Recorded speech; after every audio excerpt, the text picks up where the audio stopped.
If an agent or an entrepreneur is not on YouTube right now, what would you be telling them as far as like why they would need to be doing this right away? The personal brand aspect of it is so powerful. At this point, everyone's expected to have a website. I mean, everybody has a website, costs a couple of bucks at this point. In the past, that's a different story. But the same way that everyone's expected to have a digital presence just from something so simple that we see now, a website, is the same thing that's going to happen with real estate professionals that are going to stay in the space with YouTube. So essentially what I'm saying is you're going to need a YouTube channel. You need it today, but if right now you see it as optional, in 2 years, in 3 years, in 4 years, it's not going to be optional. It's going to be a necessity.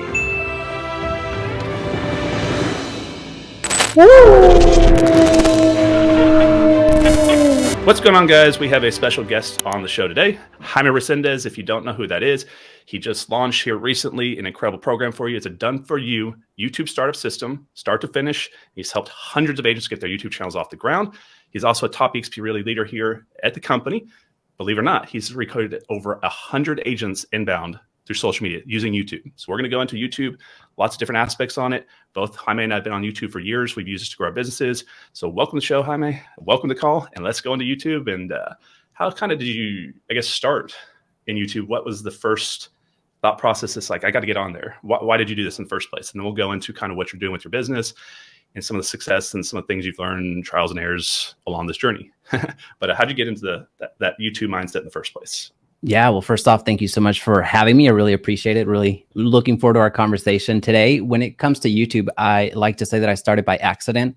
Wasn't necessarily a master plan by any stretch of the imagination. I really was just trying to buy my time back because with one of our clients, I remember their name, the Georges, Maria and Jerry, they're a fantastic couple, helped place them in a home over in Princeton here in Dallas-Fort Worth. And what I found myself doing, since they work completely different schedules, I would have a conversation about the real estate transaction with Maria throughout the day. Later on in the day, I'd have the same exact conversation with Jerry towards the afternoon and the evening. So I found that, obviously want to provide clients a really excellent 5-star service, but at the end of the day, repeating yourself, you're thinking about leverage, you're thinking about, you want to help more and more people. So I just recorded a video really explaining the same thing I was going to share with Maria. I would record that video and then I would send it to Jerry and vice versa. So then it was at least one conversation. So that got the gears turning. And then my first public video, because that was an unlisted video, my first public video was about a software that I had relatively good success with here locally, and that's called Remind. So at that time, it was a brand new software, a brand new product to the market that no real estate agent had access. Let me rephrase that. No real estate agent knew how to use. So I just recorded a brief tutorial. I published it. I want to say it was like, I almost remember almost the day, like August 15th, right around this time. So August 15th or so in 2018, I published that on a Sunday. And by Monday morning, I had an email from the founder. So Leo Pareja, who actually happens to be a VP here at eXp Realty. But at that time, he was the co-founder of Remind. So he emailed me, we connected, come to find out he was the number one agent for Keller Williams, the entire Keller Williams brand. So we became friends. And anyway, long story short, which that was pretty long altogether, but long story short, just that interaction alone, something that happened, a connection that important to happen within less than 12 hours, it really showed the power of YouTube, the access that it gives you. So I just started creating content ever since. Yeah. So Leo's doing a great job here. Gratefully came over here. He's doing a lot behind the scenes. So he's super excited for that. It's kind of interesting you said that. So I actually started my YouTube channel a very similar way. I was doing the same thing with consulting investors. I was running a consulting company at the time. And I kept getting asked the same question over and over. And the time to explain it one-to-one was like, this is ridiculous. And I didn't know how, there wasn't as many technologies and video posting systems out there as we have now. And so I literally use YouTube just to post it on there to be able to send people a link with an unlisted video. And then that led to also the education process on being on YouTube. I learned a lot from other people that were just like me. They were normal people. They weren't these massive celebrities. I'm like, the average person can do this. And it just kind of all kicked in together. So I see like a lot of people that started YouTube like in our generation years ago, that they did accidentally stumbled into it. And now more people are doing it with more intent because they hear the stories of people like ours having success with it. Now, if an agent or an entrepreneur is not on YouTube right now, what would you be telling them as far as like why they would need to be doing this right away? And then let's kind of go into some of the reasons you think that you see with a lot of clients coming in, why they're not going ahead and putting their content out there. They know they need to do it, but they're not doing it, and kind of how you help them get started, and why there's that blocking point, and some of the things that you can help encourage them to get going. And then we'll go into kind of some of the more fundamentals. Yeah, we were actually just talking about this before we went live. The personal brand aspect of it is so powerful. At this point, everyone's expected to have a website.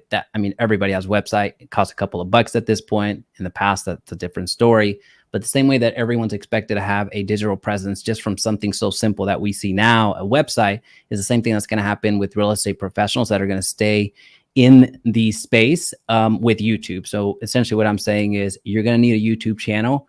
You need it today, but if right now you see it as optional, in 2 years, in 3 years, in 4 years, it's not going to be optional. It's going to be a necessity.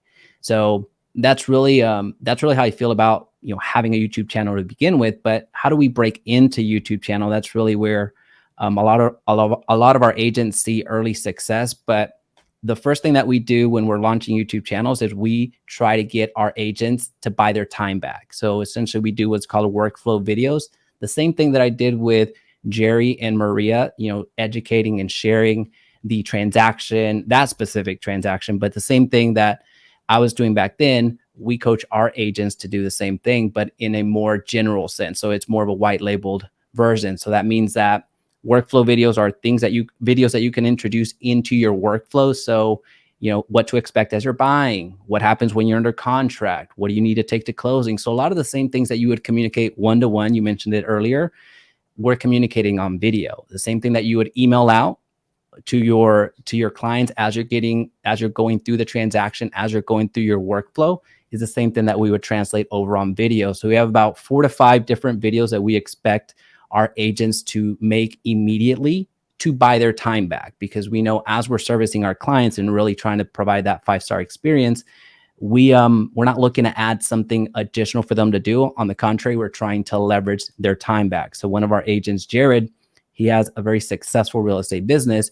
Just from the workflow videos alone, there's no other leverage that we were talking about. Just from that workflow videos alone, he's been able to work 10 hours less per week.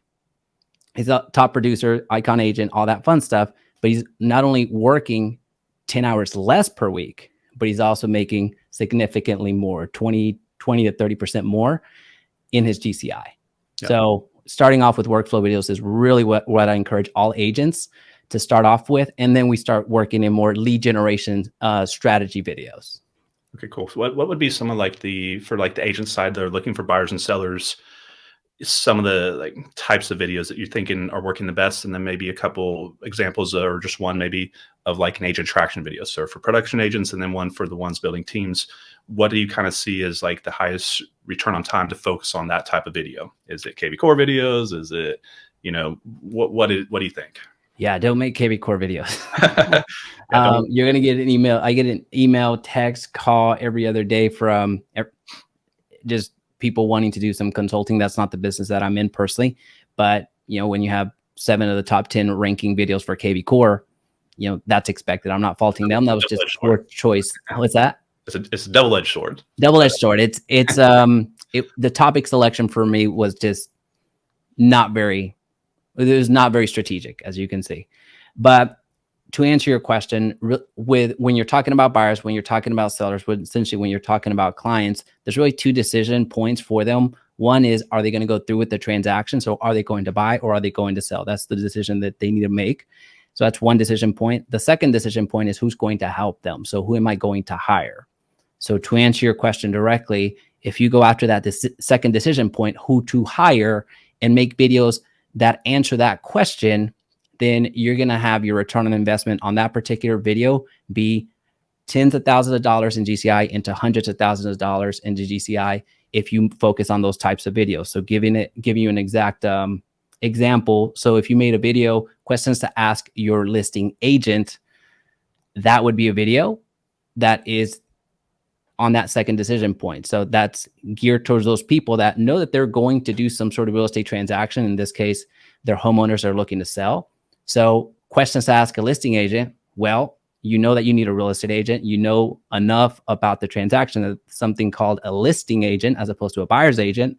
So by people that are, by just the views that you're getting people that are self-qualifying themselves to be your clients. So if you do a good enough job and just really lay it all out there, people are going to reach out to you just organically. Of course, you can do some other things like offer lead magnets, offer some sort of discount, offer some sort of reason for them to reach out to you.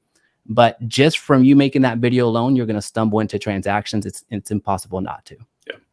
So like pattern recognition is huge in business and really life in general. Let's kind of go through like a flow through how they need to look at YouTube. So one of the things I talk about is you have pre-content, content, post-content. So pre-content, let's look into the algorithm side, everything that's happening before we actually watch the video, before it's posted. Content's actually filming the video, watching the video, watch time, hooks, things like that. And then post-content is very important as well. And I want to talk to you about that, which is how do you monetize the attention once you have it? We're driving to QR codes, email lists, text capture, and things like that. So let's start out with like the front side and move through kind of the overall process here. So you're going to help people get their channel launched. You're going to advise them. You're going to give them the type of content. But then how do you want to focus on like the algorithms and things like that? Because they've changed a little bit on and off and here and there over the years. What do you think as far as like the optimization process, titles, tagging, descriptions? What are some of the most important things that you think they should keep in mind as they're going through kind of that algorithm understanding and optimization process understanding? So the best way that we've been able to, advise our agents to do that is really focusing on the topic selection. So I know that, there's so many different tools that you can leverage to get search traffic, to get suggestions on title selections and all that fun stuff. What did you call it? Like post? Yeah, I just call it pre-content, content, and post-content, meaning I've never heard that. That's awesome. So post-content. Yeah, so I tell people before the movie's in the movie theater, meaning which is where you're watching it, if they don't know that the movie's in the movie theater, no one's going to drive to the movie theater. So right. The pre-content side is the optimization, getting it triggered in the algorithm, getting it to come into the feed, and then focus on the content side. Now let's talk about delivery and lighting and editing and all that type of stuff. But right. So first is having awareness, at least for us, having awareness of the type of content that you're bringing to the marketplace. So we have 3 pillars that we focus on. Every agent is different. So if we're looking, let's just say if we wanted buyers, so agents that are really focused on generating buyer leads, well, we're going to have different types of content. So we're going to have 3 distinct pillars. So one pillar could be just local city content. That could be the traditional, everything you need to know about Raleigh, Texas, pros and cons of Raleigh, reasons not to move to Raleigh. So a lot of the geographically based content. So that could be one pillar. Another type of pillar would be about the transaction itself. Goes back to the decision point. Are you going to do a transaction? Who are you going to do the transaction with? So it's more of an education-based type of content where you're educating about the real estate transaction. You're just applying a local to your market twist. So instead of saying how to buy a house just in general, here's how to buy a house in North Carolina and not get screwed. Something like that, right? So that's the second pillar. And I'm not suggesting that you use any one of these, just give you some different examples that you could start working with, and ultimately I'll answer your question. The third one could be more current events, what's going on with the market. This is why you see all of the housing market's going to crash every type of video. So you see the flames on the house. So anytime you make one of those videos, you're guaranteed a couple thousand views on your videos, no questions asked. So what you're doing there is really, that's the steroids type of content. It's more current events. You're essentially becoming a reporter at that point and giving your opinion. So to answer your question, when it comes to the post content, really it comes down to what type of content are you bringing to the marketplace. The reason that we're providing or selecting 3 different pillars is because we can analyze where's our business coming from, which videos are actually hitting within our particular channel. And if we're finding that one of the pillars just isn't really doing it for our particular channel, whether we're not getting views or we don't enjoy making that type of content, or we just want to try something else out, for us, it's very easy to just take that part out, introduce a different type of content, and then we can start split testing again. So that way we avoid the confusion of what video should I be making next? What type of content do I need to be making next? At this point, there's some clarity for all of our real estate channels, so we know where we're kind of driving the ship. Yep. So like when people go through and like optimize a video on the front side, obviously they're going to have to create a title. They're going to have to write a description, go through the tagging process, have a thumbnail. Let's go through kind of some of the best practices here, because I see not a lot of them being done out there. So one Can quick I thing. share my workflow, Connor, on like kind of, I don't need to share my screen, but like share the workflow that we give our agents. Yeah. So the acronym that we've been using for years is called BOSRED, BOSRED, which stands for brainstorm, optimize, script, record, edit, and distribute. So I'll go through it very, very quickly. So brainstorm, you're thinking up ideas. So those 3 pillars that I just mentioned about, it's designed to keep your brainstorming, contained. So you're not making videos about random stuff, not home insurance, car insurance. So you're not going out off the walls, right? So your brainstorming takes 10 to 15 minutes. You're coming up with different ideas, different concepts. Optimize is essentially, so this is more kind of the third phase that you're mentioning here. So for us, it's the second part. So the optimize, this is where we look at the thumbnail, the traffic, and the title. So those are the 3 main things that we look at. So one is there demand. So is there traffic? So that we can use things like keywords everywhere. You can use TubeBuddy. You can use keyword planner through Google. You can use YouTube itself. You can use a Google search engine, whatever the case may be. So we need to understand, is there traffic? Is there anybody outside of me that's going to care? The thumbnail, what does my thumbnail need to look like? If I can't visualize the thumbnail, then I'm not making that video. There's no sense in me going through the rest of the workflow, because it's just not going to be clickable. If I can't get above 5% click-through rate, then I'm not going to make that video, at least in my mind. And then the title. So going back to your point, can I cohesively either create curiosity or convey what I'm going to put in this video? So if you're conveying what's going to be in the video, then you're kind of gearing more towards a search engine optimized title. So you're flat out giving this what you can expect. This how you can create drip campaigns on KB Core as an example. Now, if I was going to do a curiosity title, so again, one of 2 things, you're either going to convey exactly what's in the video, or you're going to create curiosity with your thumbnail. With your title. Creating curiosity would not be giving away the answer. So if you don't do this one thing on KB Core, you're losing money. We could obviously make better titles, but just give you some examples. That's what happens in the optimized stage. We're answering for traffic. We're answering for thumbnail. We're answering for title. We move over to scripting. So BOSRED, brainstorm, optimize, script, record, edit, and distribute. In the scripting phase, you have several options. You could wing it, which I don't suggest, but there are some people that are really gifted at going off the cuff and having a phenomenal delivery, having a phenomenal video. But that's most people, that's not them.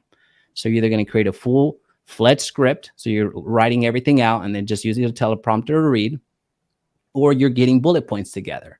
So just like just like you would be giving a presentation, you just need some visual cues, or you need some words here and there, and then you're going to be able to recite whatever you want to recite, whatever point you're trying to convey. Then you get to the recording part. You record, then you go to edit, and distribute just means uploading it to YouTube.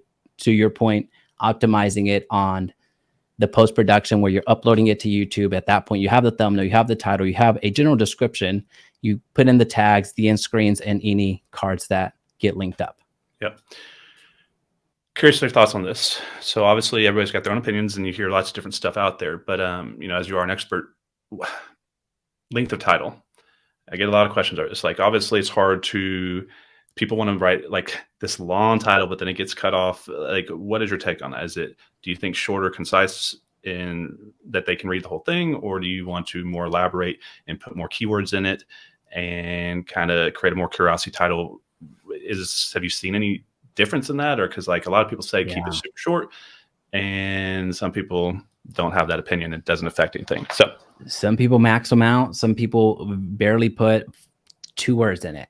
Man, I don't know. On that one, I'm going to have to punt. I see some massive creators that are just putting 3 or 4 words on it. They're getting millions of views.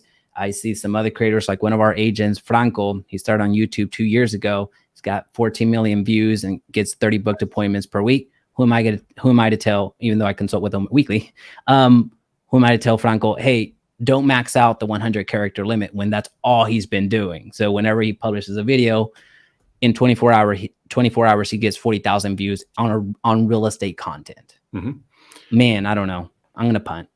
Yeah, it's tough because it's just I didn't know if you knew any real concrete data on that. But what about the tagging section? Like same thing here. I've actually now heard that it used to be we always wanted to max the tagging section out. The more research I've done over time, it seems like they want you to only use targeted keywords. And if you're just trying to fill up the section, it's actually sometimes a net negative.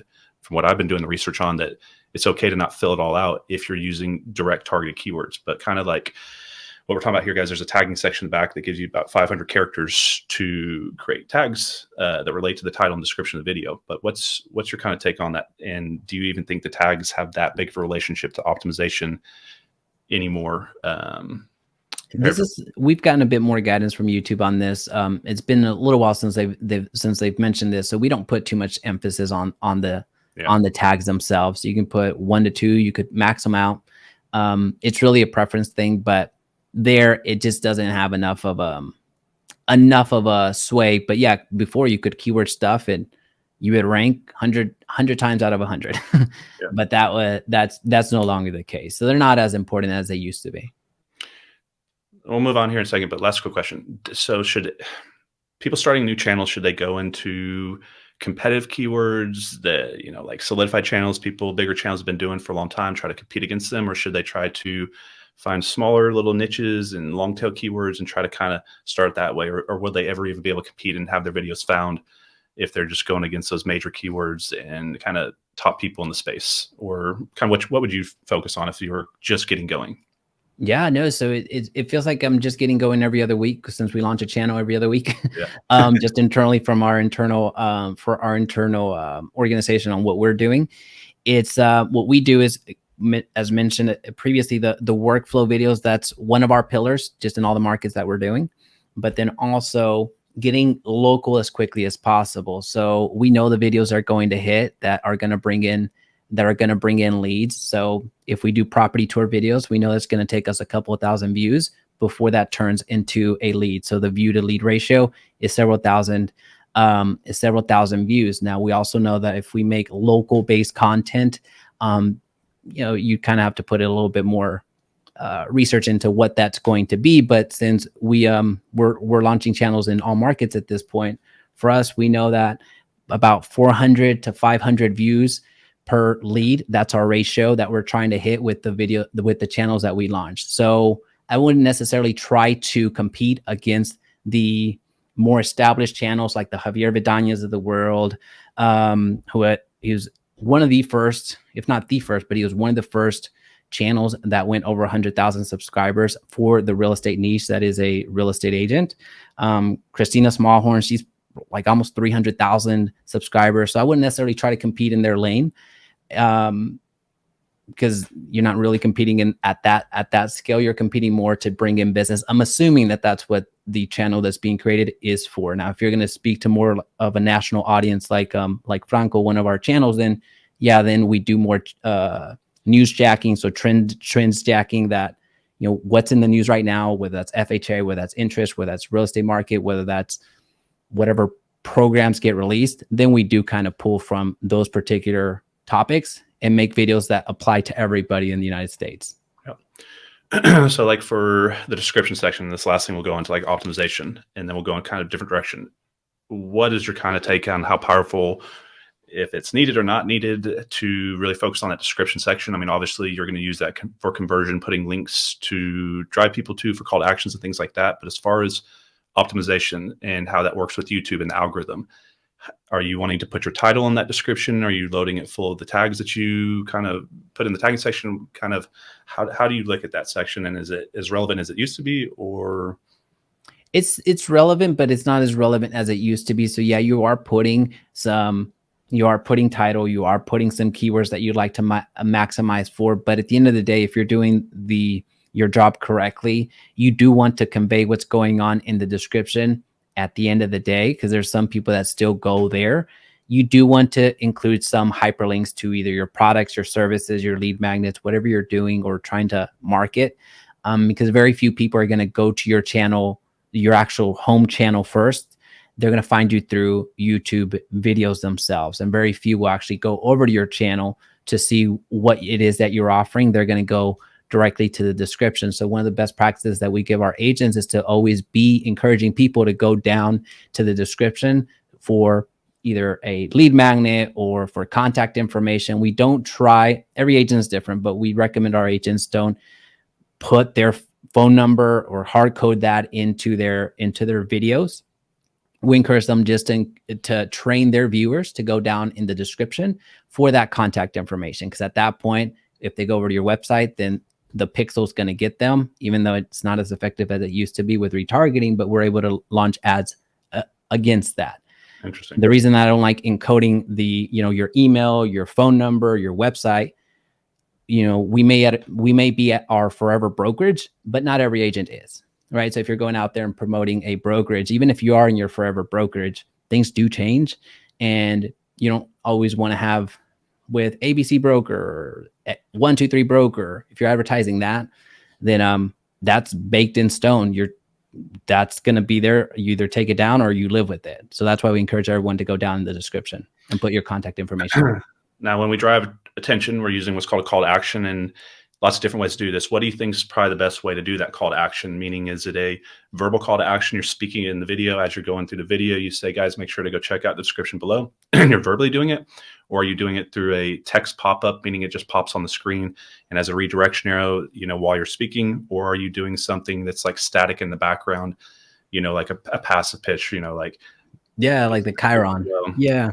No, so we do both, but mostly it's the call to action that makes sense. We're not going to oversell them at the beginning. Hey guys, subscribe to my channel. And then also while you're there, comment. And then also while you're there, go ahead and share this with your cousin. And while you're there, we don't do any of that. For us, it's just, what are we going to talk about? Get into the meat somewhere within about, timing is different. You do need to have several videos under your belt to understand kind of where you are time-wise, but we like our agents to do kind of a promo right around second 45. So the first 30 seconds, we need to have a retention rate of above 70%.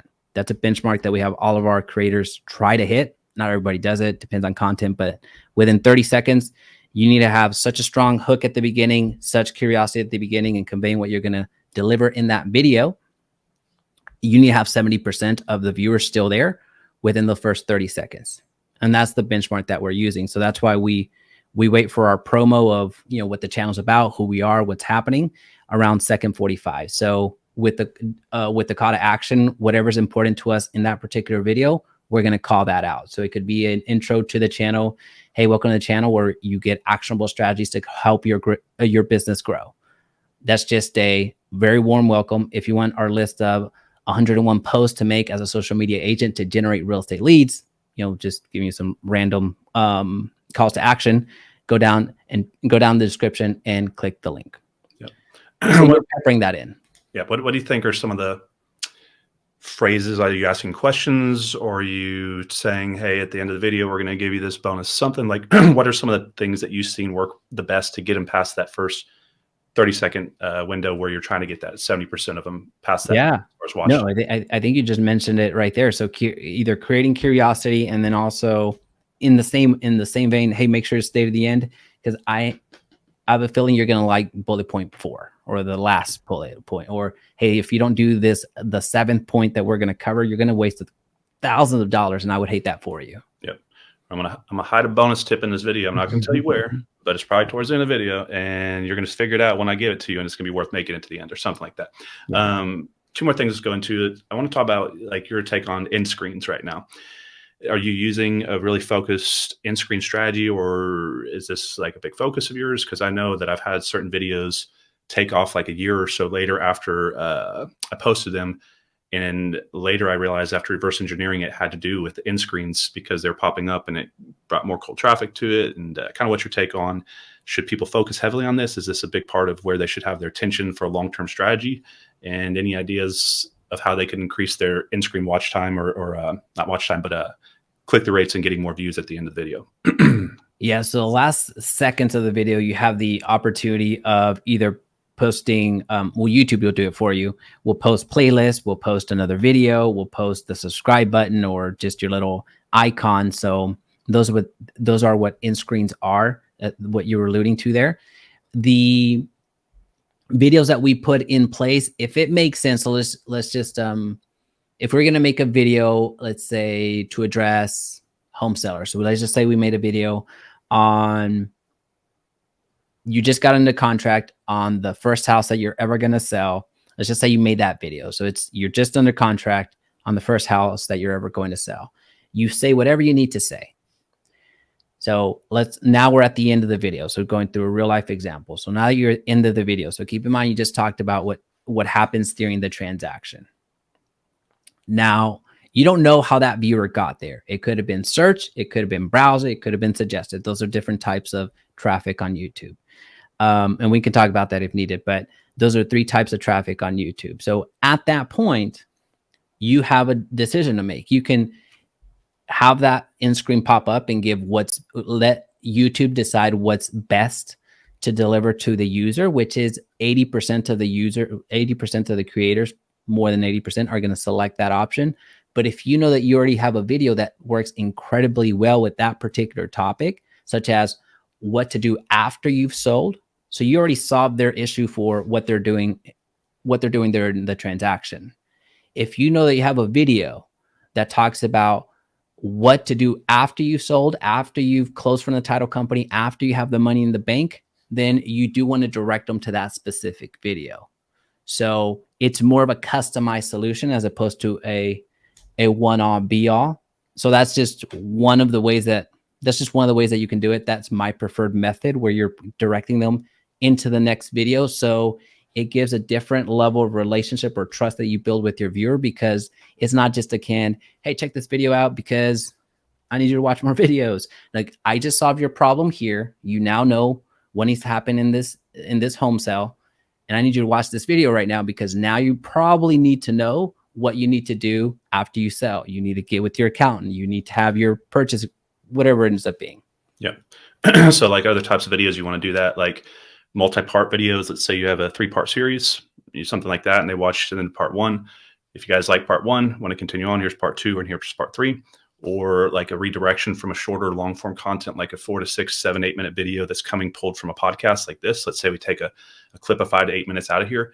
At the end of it, if this is valuable, here's the full length podcast. I'm gonna challenge you a little bit here, because I really don't even know if I know the answer on this, but and maybe there's no answer on it. But so you can either go with best viewer, or you can take an intentful strategy, what we're talking about here, or you can look at the video. Does it relate to the previous videos? Or do you pull a high-performing video from studying the data on your channel? Meaning, so I've trained a lot of agents to go back in after they have a decent amount of content on their channel, like 50 plus videos.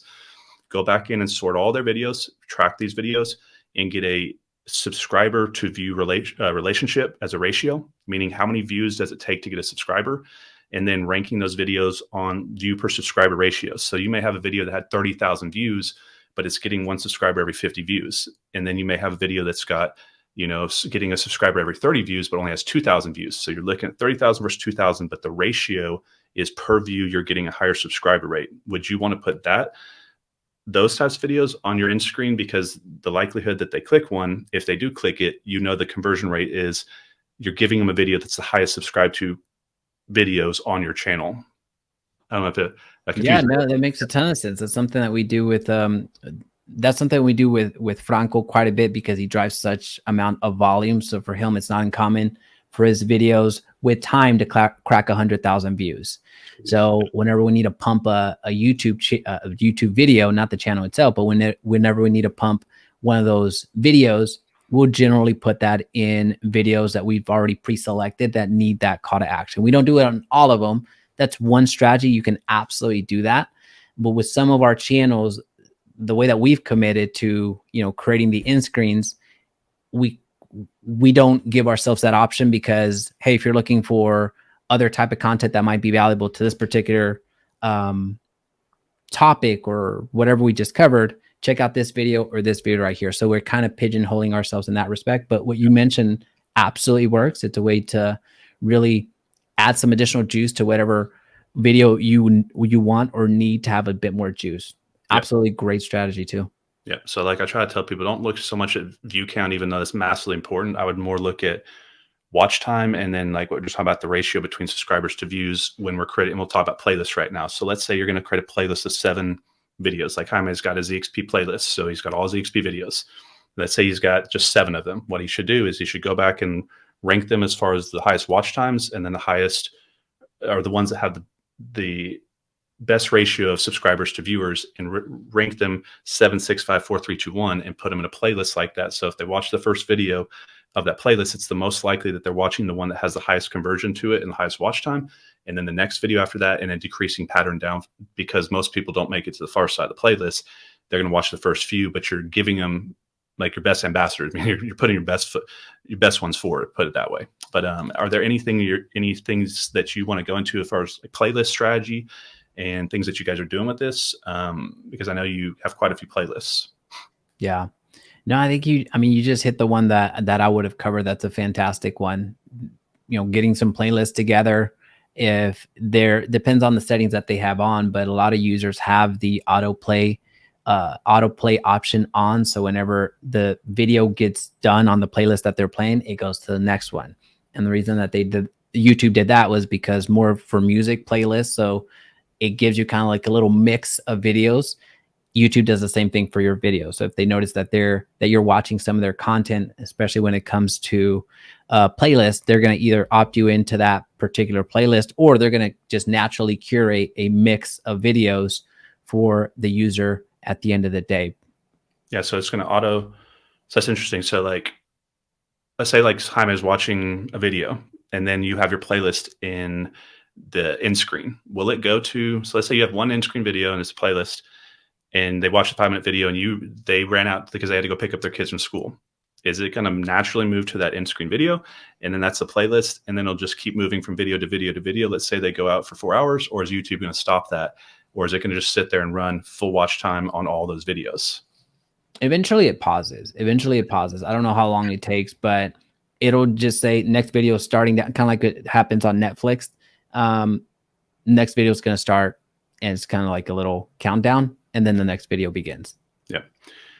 Let's go into 2 subjects, and I want to go into short form content with Reels, and I want to talk about paid ads and kind of like strategies around these. So I have all sorts of opinions from all sorts of creators on shorts and using short form content. What is your kind of opinion on this, and what would be yes and no, we should be focusing on this? And then how does it relate to like your long form strategy, and what do you think is a good amount to be doing? And kind of just, what do you think about all the Reels and short form content? Do you think it hurts or helps your channel? And do you think it helps or hurts long form content? No, I think it helps. I think especially now, since here recently they added a link option. So you can not only just have the short form video, but now you can link the video that you want.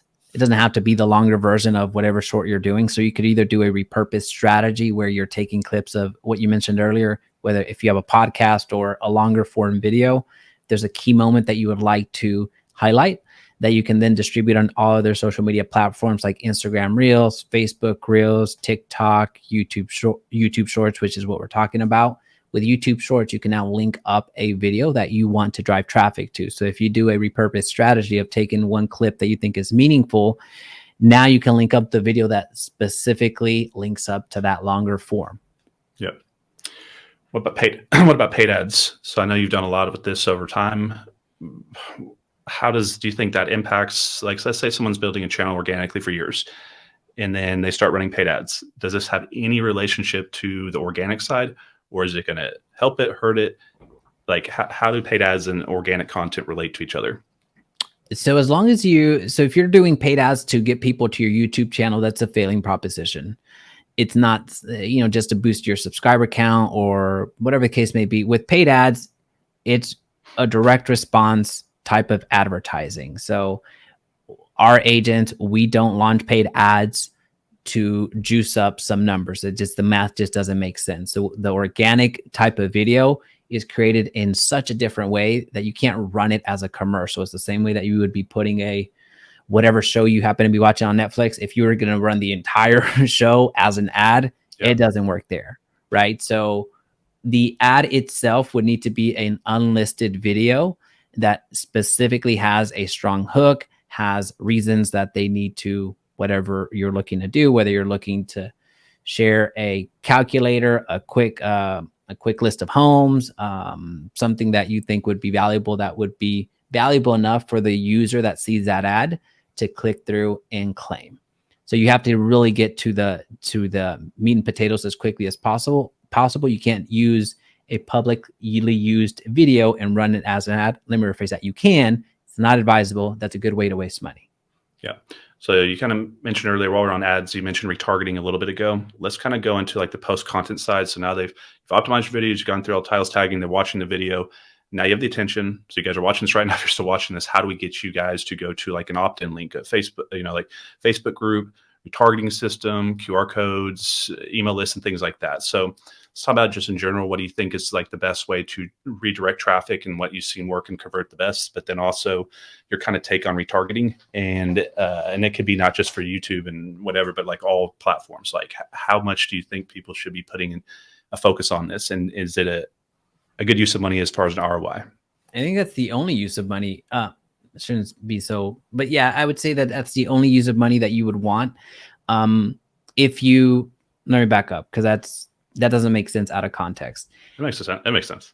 all ads that you're running, actually, there's a video that will be released later on today that addresses that particular item. It's more from the Facebook ads component. So driving the entire traffic that you're generating, whether it's organic or paid, into one singular place is ideal. So when I say place, it could be your personally branded website, whether that's ConnorSteinbrook.com or JaimeResendiz.com, whatever it happens to be. You're spending hundreds of dollars driving people to that domain. It may not be that specific homepage. It might be a subset of. You might have another page that's hidden, whatever the case may be. But you're driving hundreds of dollars of ad spend, thousands of dollars of ad spend, organic marketing to that particular website. So now what you're doing is you're collecting people's, not information directly, but you're able to retarget people once that happens. So the more concentrated that you can be with your advertising, and let me back up. I understand the whole iOS update and all that fun stuff that happened 2 years ago, but at the end of the day, retargeting still works, or else you wouldn't see the all of these Adidas ads or Nike ads as soon as you stop searching on the Nike store. So obviously targeting reworks. You just need to have different tools. We can get into that later. It's a different conversation altogether. But retargeting is really where you make your money. It's very rare that you make your money on the front end, on your front end offer. So it's retargeting where you're ultimately going to get people to subscribe, or you're going to, in terms of whatever service that you're offering, or purchase if you're selling a program of some kind.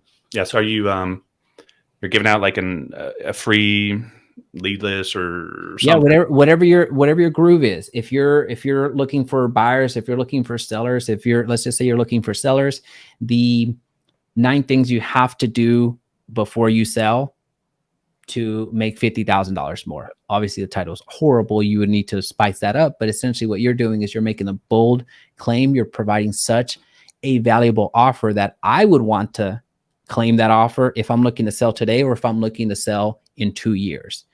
For you as a real estate agent, so the people that are creating the content for you, you want their information now, right? So you want their information whether they're looking to buy right now or they're looking to sell right now, because you have their captured attention. So Connor, you and I know that the attention is the currency of today's market. So we may have their attention today, but we're not going to be assured that YouTube is going to push our content 2 years from now, right? So we can't really bank on that. So I'd much rather collect somebody's information today and offer something of value, like you just mentioned, a lead magnet. I'd much rather collect that information today and put the onus on myself to follow up as a real estate professional should anyway. Yep. So for some of these individuals listening right now that may not be as advanced, kind of what we're going into. So where are you getting them to click the retargeting pixel? So they're going to watch your video. You're going to send them to the description. Is it when they click that link in the description, or is it if they go to like an opt-in funnel, like it takes them to a funnel on the next page and you have an automated video playing, but do they have to click on that video? Kind of where for they understand. So where does the actual linking process click in where they're now going to be starting to go through retargeting? Or are you driving into an opt-in, getting them into email list and then emailing them? And then when they click that video, or in more spots, just so they can kind of understand what they need to make work. Where Yeah. All of it is trackable, but essentially the first click away from the platform, that's going to be where you're going to have the most amount of retargeting traffic. So if you click on the description and it goes over to a list of homes, it's a landing page that you created through KV Core or any other CRM out there or any squeeze page generator, there's going to be a lot of people that go there but immediately come back. But there's also going to be a significant amount of people that will go ahead and give you their contact information. That first click, you want to make sure that you have a pixel in place, whether it's the G tag, so the Google tag, so you can retarget from Google's network, or the Facebook pixel, so you can retarget from Facebook and Instagram world. So having those tags in place at that front end, so the moment that they click is the moment that they're toast. Yeah. That's what's powerful. And it doesn't have to be just video itself. It doesn't have to be just YouTube.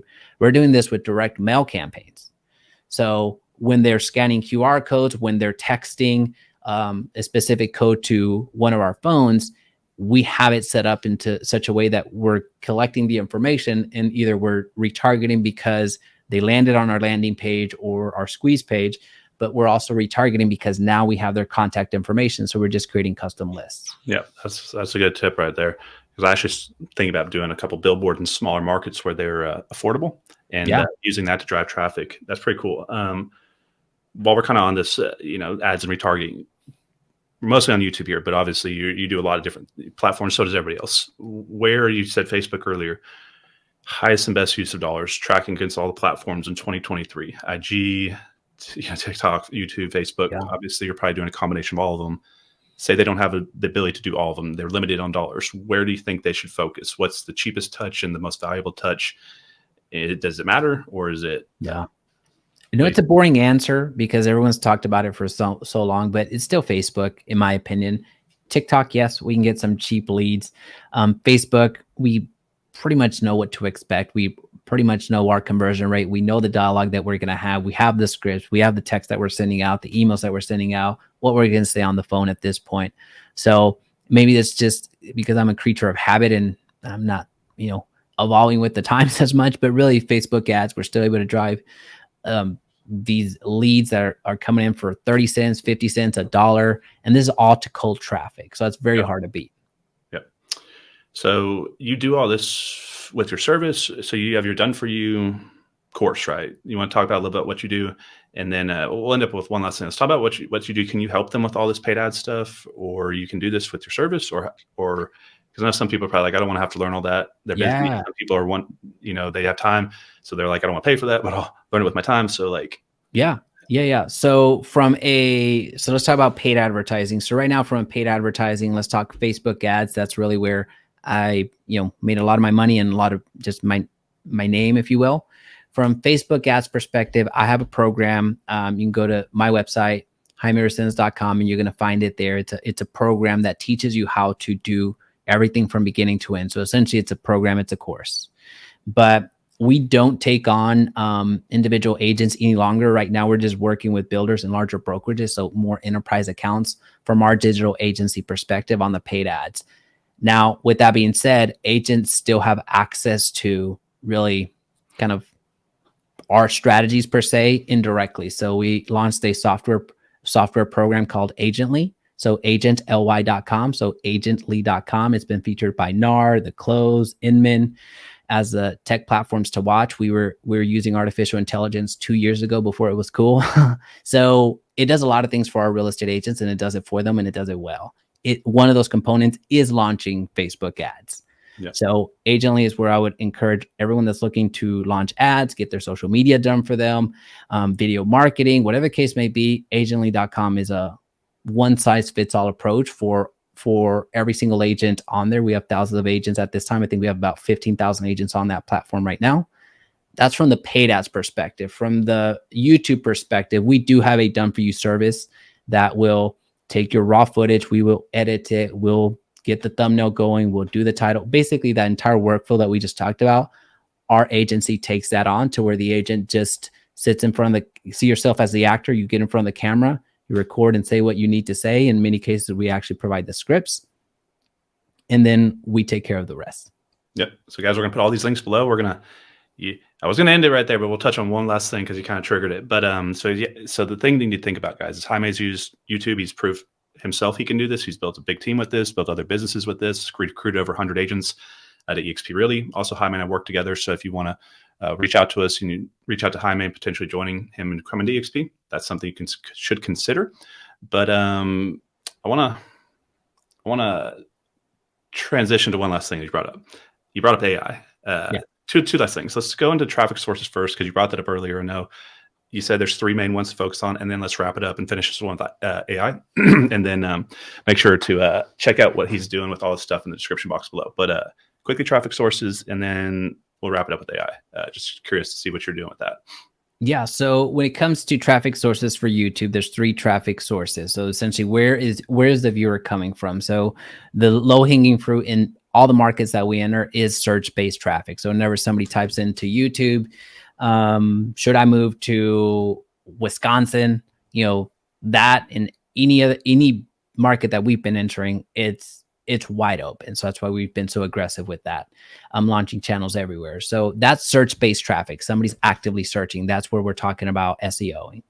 The other component is the browse. So whenever you log into YouTube, you have your homepage, and then there's videos that show up.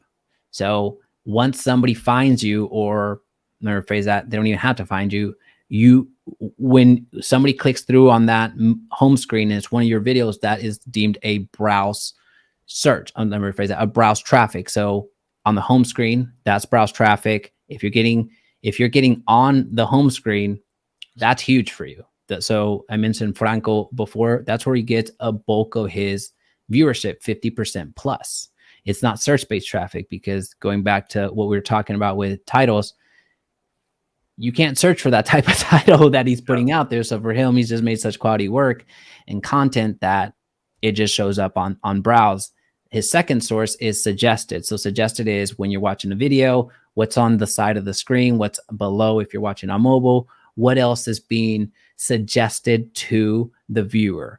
So what comes up next is essentially suggested. So you have search, you have browse, and you have suggested, the holy grail of traffic. And if you're doing this and the bulk amount of your traffic is coming from suggested, you have a massive, massive, massive advantage if that's where the bulk of your audience is coming from. How do you trigger that? Is there a way to trigger that? How do they?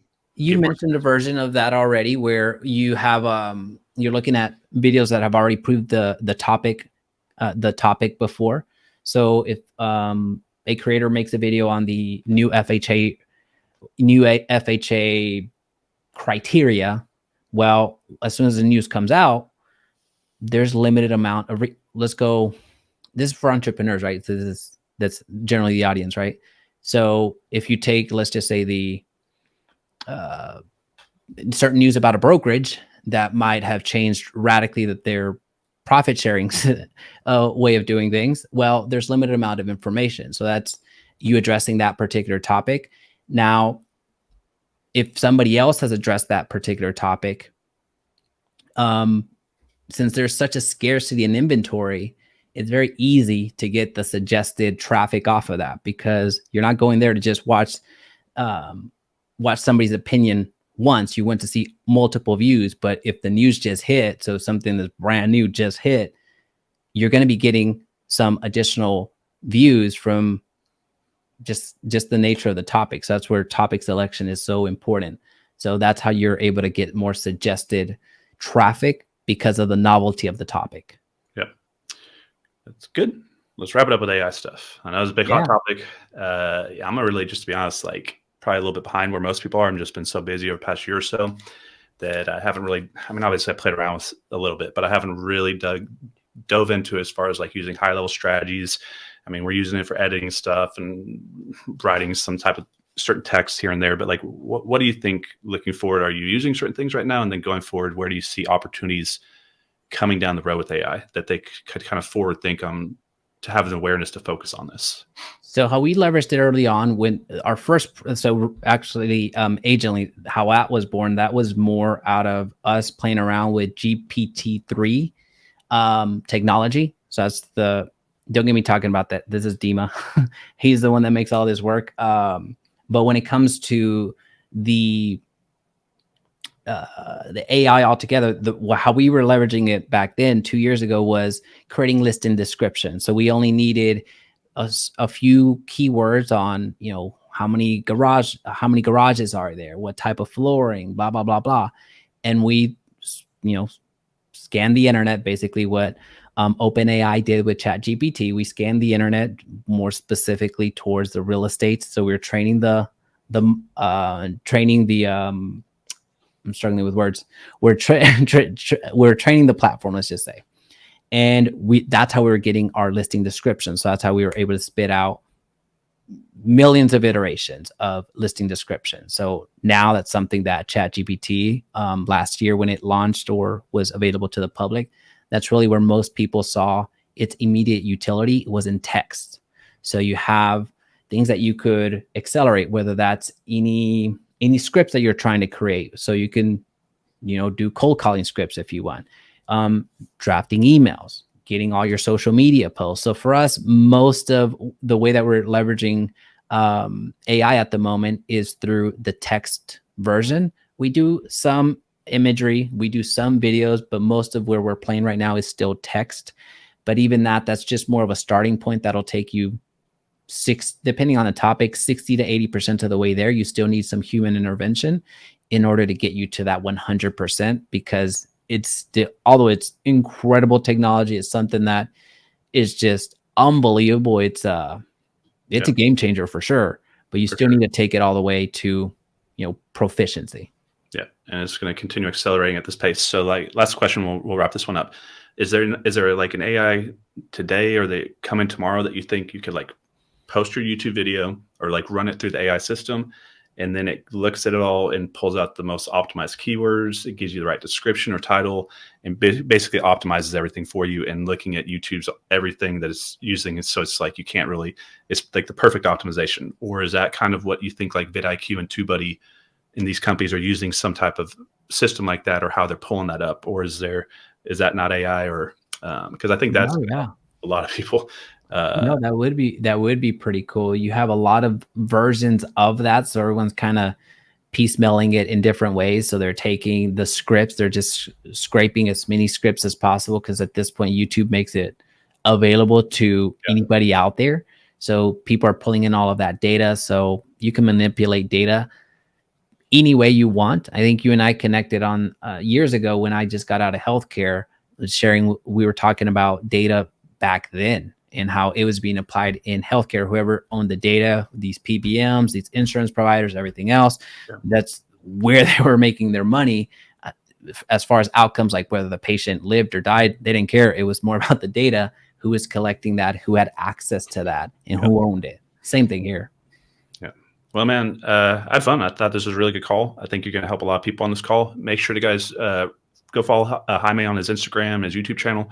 Go subscribe to those. Also, he's got a lot of great content on there. So a lot of things that we're discussing here on the surface level, he goes to in detail and in depth on his channels and on his other social media platforms. So reach out to Jaime. Other than that, guys, see you on the next one. Thank you, Jaime, for coming on. And I'm going to let you guys go for the day and have a good one. See you guys.